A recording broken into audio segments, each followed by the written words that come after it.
இது குறித்தான கூடுதல் விவரங்களோடு எமது செய்தியாளர் காமராஜ் இணைகிறார். காமராஜ், இது பற்றிய விவரங்களை பதிவு பண்ணலாம். பவித்ரா, பாரத பிரதமர் மோடி வருகையை கண்டித்து தமிழகம் முழுவதும் காங்கிரஸ் கட்சி சார்பில் கருப்பு கொடி போராட்டம் நடைபெறும் என்று நேற்று காங்கிரஸ் கட்சி தலைமை அறிவித்திருந்தது. அந்த அடிப்படையில் தமிழகம் முழுவதும், அதாவது சென்னை, திருச்சி, மதுரை, கோவை உள்ளிட்ட தமிழகம் முழுவதும் இந்த கருப்பு கொடி போராட்டம் நடைபெற்று வருகிறது. இன்னும் சற்று நேரத்தில் ராமநாதபுரம் வருகை தர உள்ள பாரத பிரதமர் மோடியை கண்டித்து தமிழகம் முழுவதும் இந்த போராட்டம் நடைபெற்று வருகிறது.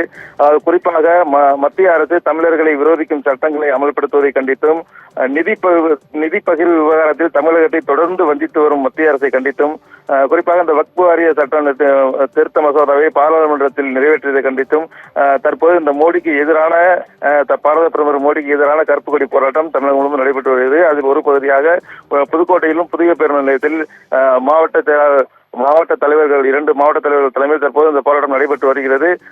தமிழகம் முழுவதும் இந்த போராட்டம் பாரத பிரதமர் நரேந்திர மோடியை கண்டித்து இந்த போராட்டம் நடைபெற்று வருகிறது. பவித்ரா, விவரங்களுக்கு நன்றி காமராஜ்.